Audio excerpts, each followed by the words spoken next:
So I've had a really interesting day. For those of you here very early this morning, I was handing the badges out. I've sorted the coffees out for you.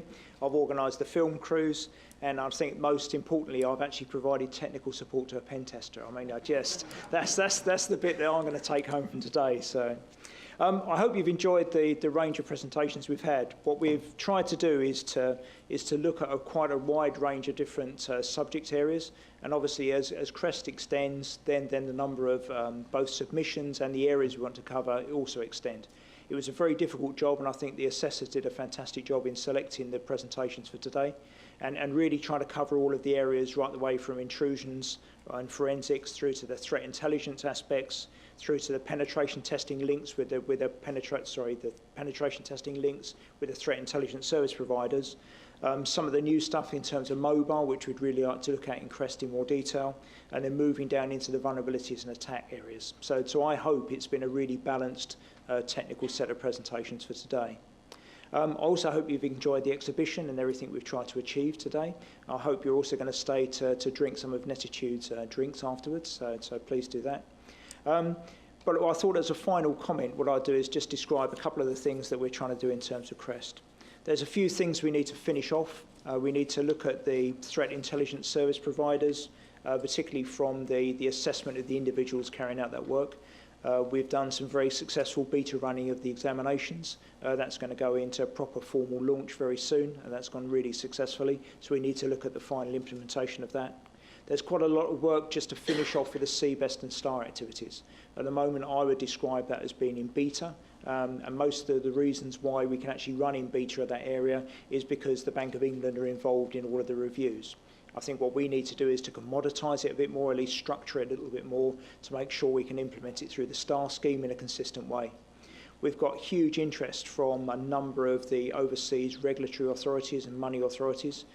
We've been called all over the world to talk about this particular initiative under the CBEST and STAR, and I think it's a fantastic opportunity for our member companies and those people that work for those member companies to actually provide those sorts of services.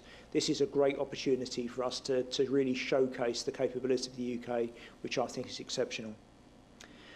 We're also finishing off some of our recent research project looking at monitoring and logging. That's a really good publication. That will be out very soon. It's in consultation at the moment. We'll publish it over the next month and then it will be released.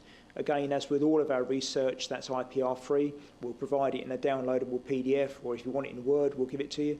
And you can use it for whatever purpose you like. So again, you can rebadge it, hopefully to mention CREST in there as well. But again, it's all IPR free. All of our research is available to anybody, just as we've done with the presentations here. So if you haven't managed to attend all of the sessions, particularly in this stream, everything has been recorded. That's all going to be available on the CREST website. And what we also do is to make that available to all the universities. So we try to extend beyond the physical confines of this particular building and presentations to make sure that the messages and the professional areas we're working in actually go out to the student population as well. And that's really well received. We've also had about 5 students helping us today. One of those got a job before they arrived with one of our member companies. Another one has got a queue of people and a big wad of cards that she's going to contact with afterwards. So again, what we're trying to do is to encourage youth, and we're doing that in the very best way we can. What I would do again, as I did first thing this morning, is ask you if you're willing to take on an intern. It's just coming up to internship time over the summer, and then a lot of the universities finish in October time. So if you're interested in either taking on a young person or you're interested in internship, please let me know. I can advertise you as an organisation, or at the very least what we do is already is pass those CVs through. So please watch that space, but if you can give somebody an opportunity, it's a great thing to do. For the rest of the year, we've got a big emphasis in terms of upping the marketing on our cyber incident response. The CSIR scheme, we've purposely put a slight damper on that in terms of PR and marketing. What I wanted to do was to put the capacity and the skill into the marketplace and build up that capacity before we actually did a formal launch of the CSIR scheme and actually did some pushing forward. I believe we're almost at that point now, and so we're now going to start to drive that initiative forward. So hopefully we'll see a lot more work coming out of the CSIR scheme. We're also working with a number of the law enforcement agencies in that particular domain as well, and I've been doing this a very long time. This is the first time ever we've had the law enforcement agencies looking for help from the private sector in terms of capacity and skill. We've seen it in terms of data extraction, we've seen it in terms of some of the forensics analysis, but in terms of pure play professional services, I've never ever seen that before. We have a series of workshops being planned with the law enforcement agencies to work out exactly what that would look like, but I think it's a fantastic opportunity if we can get it right. So when we announce that, if you're interested in it at all, please come to the workshops. I think that will be a really interesting piece of work to do. We've also just agreed the scope with CP&I and CSG to look at industrial control systems and the security of industrial control systems. They've also asked us to review the existing publications that they've got in this area, rewrite them and reissue them, which I think again is a real indication of the way that the CREST membership is viewed by some of those influential bodies. So again, the industrial control system side will launch, I think, at the beginning of next month. That will probably run for around about 6 months in terms of consultation, and then the research will actually come out the back end of that. I'm not going to preempt what we find, but I think, again, that's a really interesting area that we need to consider in more detail. In addition to that, we're also looking at secure development. We're doing some work looking at this with the Cyber Growth Partnership and also parts of UKTI and a little bit of CSG, and the ISF are also quite interested. We have a slight conflict with the ISF in that they would very much like to work with us on research, but because we make all of ours public domain, public information, and theirs is all private just for their members, we're trying to work out how we can actually work together in that area. But there will be something coming out in both web development, secure web development or accreditation, and possibly something in terms of secure development and design. So we're hoping to move into those areas. If you look at how we've structured that, then that's really to support some of the web applications testing and analysis. So in other words, we've tried to do something on the infrastructure side, and now what we're trying to do is to make it some improvements in terms of the way we do, particularly the web applications testing. So there is some structure and some knowledge in terms of the way we're actually implementing these programs of work. And then finally, we're going to launch some of the careers stuff.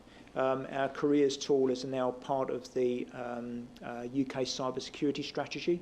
They didn't tell us that, but it was just announced, which I thought was quite amusing. But again, at the end of today, we're going to have just over 100 day-in-the-life videos produced in all areas of information assurance. So if anybody is interested and you speak to people that are interested in their career in this particular area, hopefully you can now point them in the direction of good careers-based information where you can have some empathy with the people that are actually in the industry and understand what a career looks like. And that's really what we're about. So if you combine those things together, the continuation of making sure we have some structure in terms of our industry and we look like a profession through our professional membership is paramount. What we're trying to do is to make sure that we continue to keep all of our examinations and certifications of individuals up to date, relevant and applicable to the marketplace, both in terms of your careers, but also in terms of providing some structure to the people that are buying the services. The knowledge exchange in terms of what we're trying to do is why we put on these types of events. We're going to do a contract for a marketing department, a marketing organisation very shortly. We're looking to do in the region of 10 events a year. Obviously this will be a bigger one, but what we're trying to do is to do smaller regional events and other activities where people can get together, share and enhance knowledge. And then finally, our quadrant is the professional development side. So again, encouraging the very best youth into the marketplace, encouraging the very best youth into our particular industry, and then making sure there's actually a career path where they can actually move forward and progress and understand, both to pass the sort of parental side of how would you like to become a hacker? That's quite a difficult thing to tell a parent at the moment. But also once they're in, to make sure that there's proper training and there's proper development and there's a career structure that people can work to.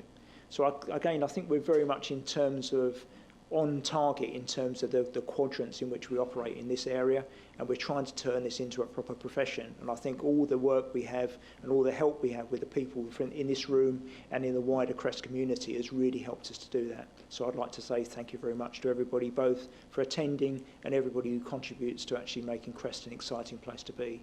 And I'm very honoured to stand up in front of you and represent that organisation. So thank you very much indeed.